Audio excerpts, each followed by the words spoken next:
जय हिंद दोस्तों। तो क्या हाल चाल है आप लोगों के। तो आज हम जो है क्लास 12 की केमिस्ट्री में halo alkane and hello arene में जो हम हेलो एल्केन के बनाने की विधि हमारा चल रहा था। तो इसमें आज हम पढ़ने वाले हैं हेलो एल्केन के बनाने की विधि में जो है हम PCl5 से और PCl3 से हेलो एल्केन बनाने वाले हैं। और साथ में जो है डार्जन प्रक्रम भी पढ़ेंगे कि हमारा डार्जन प्रोसेस क्या है। लेकिन उससे पहले हमने जितने लेक्चर में जो है हेलोल्केन बनाने की विधि को पढ़ा है, मतलब एल्कोहल से हेलोल्केन बनाने की जो विधि पढ़ा है, उसको जो है एक बार हम जो है रिवाइज कर देते हैं। तब इसके बाद जो है आगे बढ़ते हैं। तो हम जो है एल्कोहल की अभिक्रिया PCl3 और PCl5 से करेंगे तो हेलोल्केन बनाएंगे। इसके बाद डार्जन प्रक्रम पढ़ेंगे। लेकिन उससे पहले हम जो है अब जो है उसको रिवाइज कर लेते हैं। इसके पहले लेक्चर में हमने पढ़ा है, तो इसके पहले लेक्चर में हमने यह पढ़ा था कि हमारा जो है एल्कोहल जब HCl से अपक्रिया करता है तो वो भी एक उपस्थिति रहता है, वह उपस्थिति है निर्जल ZnCl2। तो उसकी उपस्थिति में जब हमारा एल्कोहल जो है HCl से अपक्रिया करता है तो हमारा हेलोल्केन बनता है। तो इस तरह से जैसे यानी कि C2H5OH और हम क्या लेंगे सांद्र HCl इस तरह से, और इसकी उपस्थिति क्या होगी निर्जल, इसमें जो उपस्थिति होगा निर्जल ZnCl2 और हमारा बनेगा क्या हेलोल्केन। यहाँ से देखिए OH और यहाँ से यह जल निकल जाएगा बाहर, तो आपका बनेगा क्या C2H5Cl यहाँ पर जुड़ जाएगा और H2O जल बाहर निकल गया।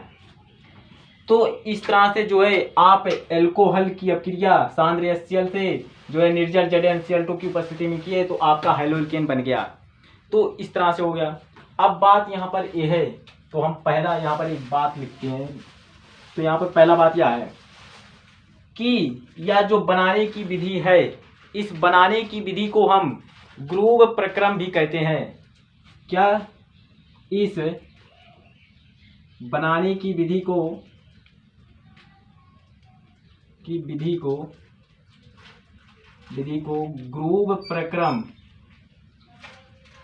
ग्रूव प्रक्रम भी कहते हैं।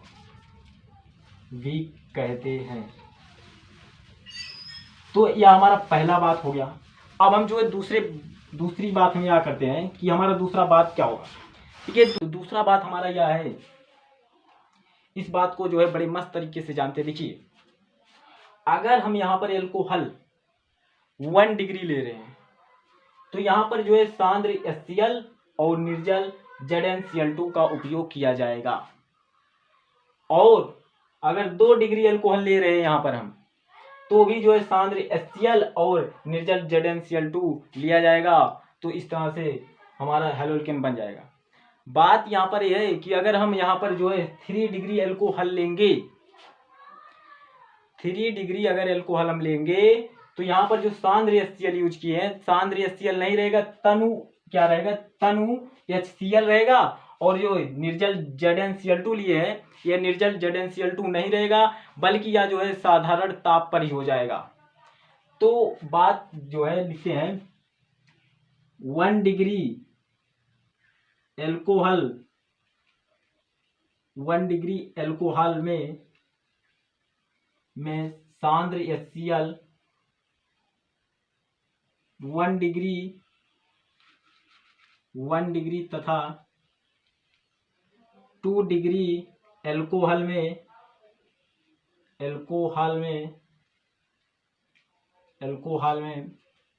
सांद्र HCl तथा निर्जल ZnCl2 लिया जाएगा।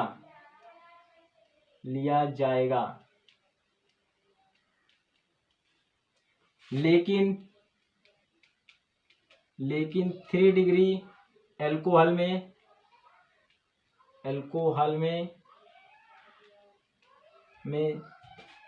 तनु HCl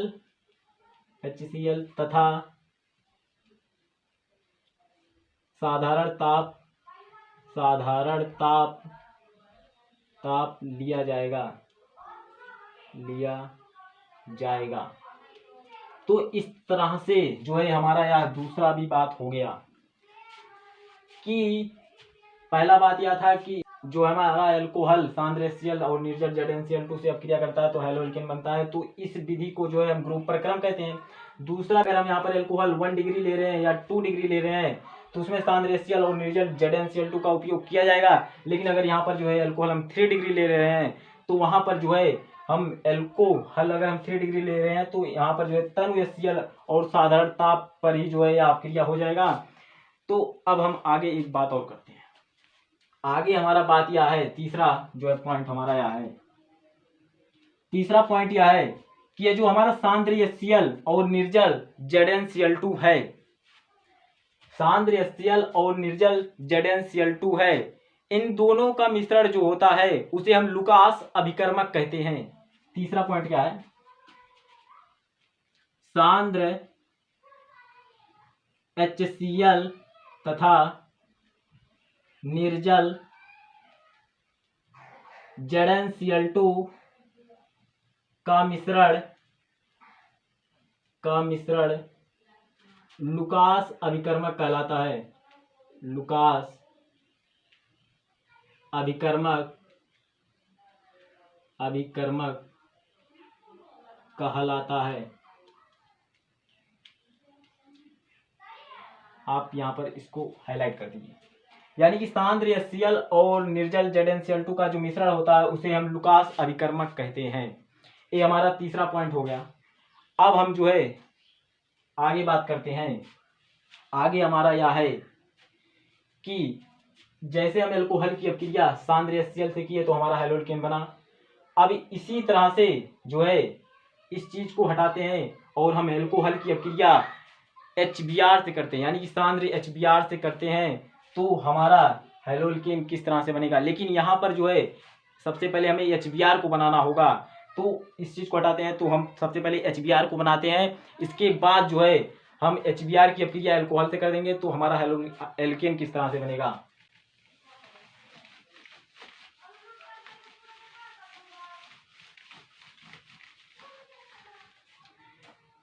तो HBr आपको बनाने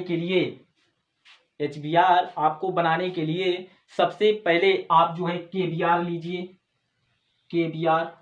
इसके बाद आप जो है H2SO4 जिसको हम जो है तेजाब कहते हैं, सल्फ्यूरिक अम्ल जो है लीजिए आप, यानी कि H2SO4 आप लीजिए। तो इसके बाद जो है यहाँ से देखिए आपका जो है KHSO4 बाहर निकल जाएगा, KHSO4 बाहर निकल गया और फिर यहाँ से जो है एक H एक Br के साथ चला गया तो आपका HBr बन गया। तो जब आपका HBr बन गया तो इस HBr को जो है आप एल्कोहल से अपक्रिया करिए तो आपका एल्कोहल क्या है, C2H5OH होता है। आप जो है एल्कोहल HBr से अपक्रिया करिए तो HBr यहाँ पर सांद्र HBr लेंगे आप, तो आपका क्या होगा, यहाँ से देखिए जल निकल जाएगा, OH और H बाहर निकल जाएगा और C2H5Br लग जाएगा, यानी कि C2H5Br और फिर H2O बाहर निकल गया। इस तरह से जो है आपने जब एल्कोहल की क्रिया HBr से किया तो आपका जो है ब्रोमो एथेन बन गया, यानी कि यह आपका हैलोएल्केन है। अब जो है हम आगे बात करते हैं कि जब हम एल्कोहल की अपक्रिया HI से करेंगे तो हमारा हैलोएल्केन किस तरह से बनेगा। लेकिन बात यहाँ पर यह है कि हमारा HI किस तरह से बनेगा, इस बात को सबसे पहले हम जानते हैं। तब जो है हम HI की अपक्रिया जो है एल्कोहल से करेंगे तभी हमारा जो है हैलोएल्केन बनेगा। तो हम HI सबसे पहले बनाते हैं। तो HI के लिए जैसे आपने KBr लिया था वैसे आप जो है KI लेंगे, तो KI लेंगे और फिर यहाँ पर आप क्या करेंगे, H3PO4 लेंगे, H3PO4 लेंगे। इसके बाद यहाँ पर देखिए ये आपका K जो है KH2PO4 के साथ बाहर निकल जाएगा, KH2PO4 के साथ बाहर निकल गया और यहाँ पर एक H बचा था तो तो यानी कि HI आपका बन गया। इस तरह से आपका HI बन गया।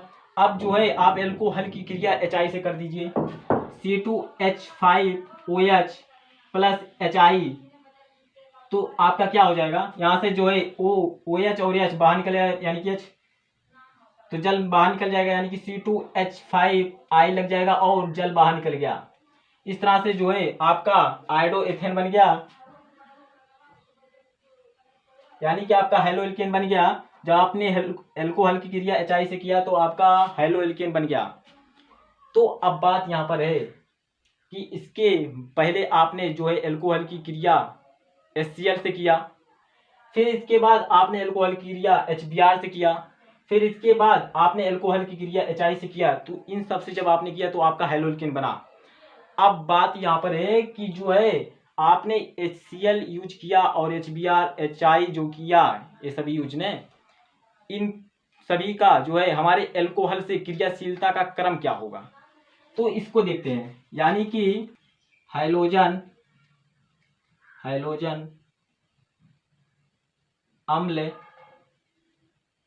अम्ल की एल्केनॉल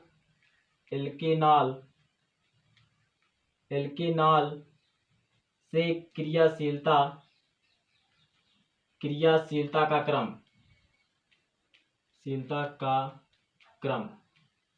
तो इसके क्रियाशीलता का क्रम क्या होगा, देखिए इसकी क्रियाशीलता का क्रम यह होगा कि जो हमारा HI होगा वो सबसे ज्यादा होगा।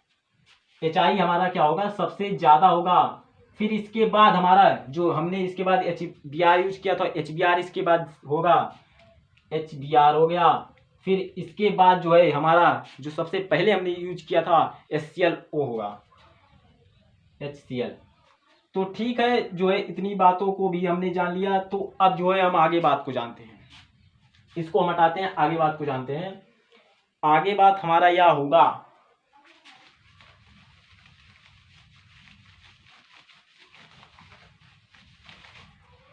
आगे बात हमारा यह है कि हमारे एल्कोहल की क्रियाशीलता का, हमारे एल्कोहल की जो है क्रियाशीलता का क्रम क्या होगा। एल्कोहल की क्रियाशीलता का क्रम जो है, एल्कोहल के क्रियाशीलता का क्रम, एल्कोहल की क्रियाशीलता का क्रम। तो एल्कोहल की क्रियाशीलता का क्रम यह होता है कि जो हमारा 1 डिग्री एल्कोहल होता है वह सबसे कम होता है। 1 डिग्री एल्कोहल हमारा सबसे कम होगा, और इसके बाद जो है हमारा 2 डिग्री एल्कोहल होगा, फिर इसके बाद जो है 3 डिग्री एल्कोहल होगा, 3 डिग्री एल्कोहल होगा। यानी कि 3 डिग्री एल्कोहल हमारा सबसे ज्यादा होगा, इसके बाद 2 डिग्री एल्कोहल, इसके बाद 1 डिग्री एल्कोहल। ये हमारा जो है लास्ट पॉइंट था। अब हम जो है इतनी बातों को जो है इसके पहले लेक्चर में जो है जान चुके हैं। अब जो है हम जो है आज जो है नया बात ये करने वाले हैं कि जो है एल्कोहल की क्रिया जब हम PCl3 और PCl5 से करते हैं तो हमारा हेलो एल्केन किस तरह से बनता है, इस बात को जो है बड़े ही मस्त तरीके से जानेंगे। तो इस चीज़ को हटा देते हैं, तो हम नया हेडिंग डालते हैं और जो है उसको मज़ेदार तरीके से जानते हैं।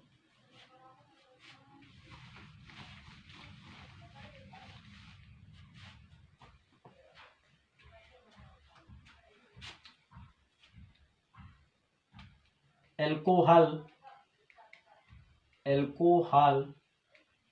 की PCl3 तथा PCl5 से अभिक्रिया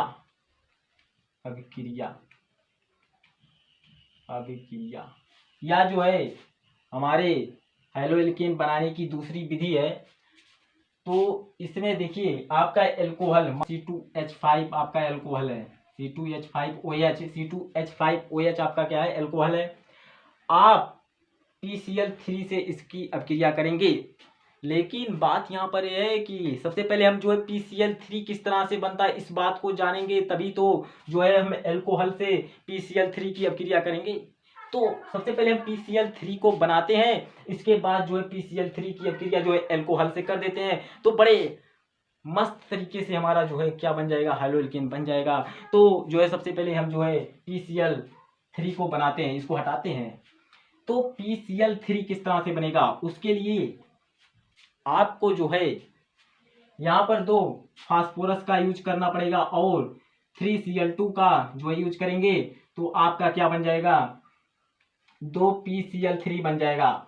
ठीक है, अब इस PCl3 का जो है अब क्रिया आप एल्कोहल से कर दीजिए। किस तरह से, देखिए आपका एल्कोहल क्या है, C2H5OH है, क्या है, आप PCl3 से आप इसकी क्रिया करिए। इस तरह से हम PCl3 को इस तरह से लिख सकते हैं ना, Cl Cl Cl, इस तरह से हो गया। अब जब इस तरह से हो गया, अब यहां पर जो है आप एल्कोहल क्या लेंगे, 3 लेंगे। जब आप 3 एल्कोहल लेंगे, ठीक है, 3 एल्कोहल लेंगे और उसकी अक्रिया PCl3 से करेंगे तो आपका जो देखिए यहां से 3Cl और यहां से 3C2H5, यहां से आपका 3Cl और यहां से आपका जो है 3C2H5 जो है बाहर निकल जाएगा। तो इस तरह से आप हो जाएगा आपका 3C2H5Cl।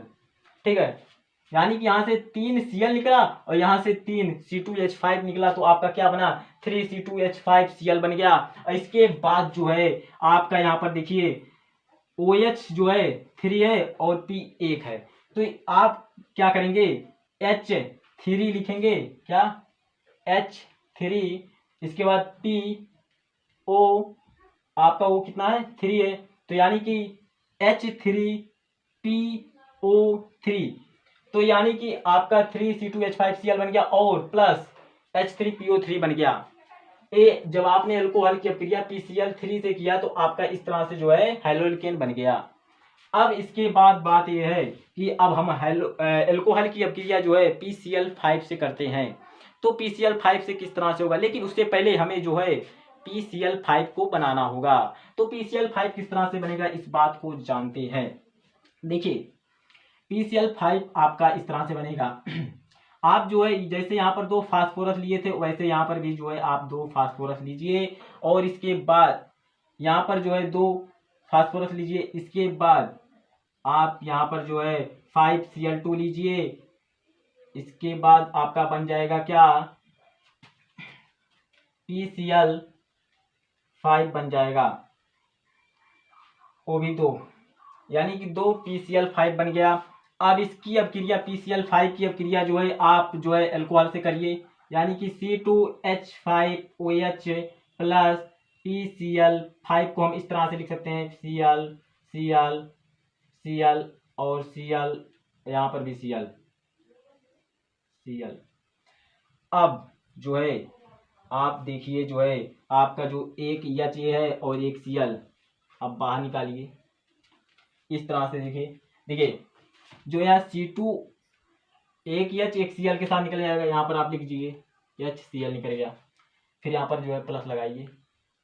अब जो है C2H5 जो है एक Cl के साथ भाग जाएगा तो क्या बन जाएगा, C2H5Cl आपका हेलोएल्केन बन गया। अब बात यहाँ पर है कि आपका यहाँ पर O सिर्फ बचा है और यहाँ पर 3 ACl भी खत्म हो गया, AbCl खत्म हो गया, तो आपका PCl3 बचा है, तो आपका क्या बचा है, PCl3 बचा है। तो आप जो है इस O को यहाँ पर लाकर PCl3 के पास रख दीजिए तो आपका क्या हो जाएगा, POCl3। तो इस तरह से जब आपने एल्कोहल की क्रिया PCl5 से किया तो इसके बाद जो है हमारा बना क्या, हेलोएल्केन, इस तरह से। तो इस तरह से हमारा जो है खत्म होता है क्या, PCl3 की अपक्रिया और PCl5 की अपक्रिया एल्कोहल से खत्म होती है। तो अब हम जो है बात करते हैं जो है काफी इंपॉर्टेंट है, जो है ये जो हम बात करने वाले हैं ये आपके हेलोएल्केन बनाने की उत्तम विधि है, जो कि है डार्जन प्रोसेस। डार्जन प्रक्रम क्या है इस बात को हम जानते हैं, तो इस बात को जानने के लिए डार्जन प्रोसेस क्या होगा यानी कि डार्जन प्रक्रम क्या होगा, तो अब तक के लिए इसको हम हटाते हैं तो हम डालते हैं डार्जन प्रक्रम।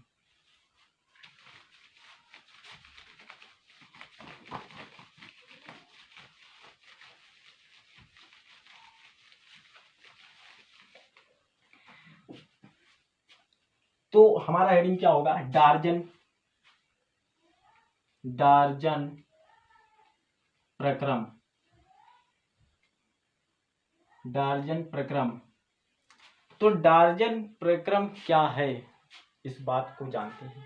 जब आप एल्कोहल की अपक्रिया जो है थायोनिल क्लोराइड यानी कि SOCl2 से करते हैं, वो भी किसकी उपस्थिति में, पिरीडीन की उपस्थिति में, तो आपका हैलोएल्केन बनता है। तो इसी प्रोसेस को जो है हम डार्जन प्रक्रम कहते हैं। जैसे एल्केनॉल है ROH, इसकी अपक्रिया अगर हम जो है SOCl2 से करते हैं पिरीडीन की उपस्थिति में, तो आपका क्या बनता है, RCl बनता है। फिर साथ में जो है यहाँ से देखिए आपका एक Cl, यहाँ पर 2 Cl है तो एक Cl के साथ बाहर निकलेगा, यानी कि HCl बाहर निकलना है तो निकलना है भाई। और जो है एक Cl के साथ ये भी निकल गया तो RCl आपका बन गया। बचा क्या, यहाँ पर O बचा है, यहाँ पर SO बना है, तो यानी कि SO2 आपका बचा है, SO2 आपका बाहर हो गया। तो यानी कि ROH की अपक्रिया आपने थायोनिल क्लोराइड से किया, यानी कि SOCl2 से किया पिरीडीन की उपस्थिति में, तो आपका जो है क्लोरो एल्केन बन गया और SO2 बन गया और HCl बन गया। अब यहाँ पर R के स्थान पर आप जानते हैं एल्किल समूह है।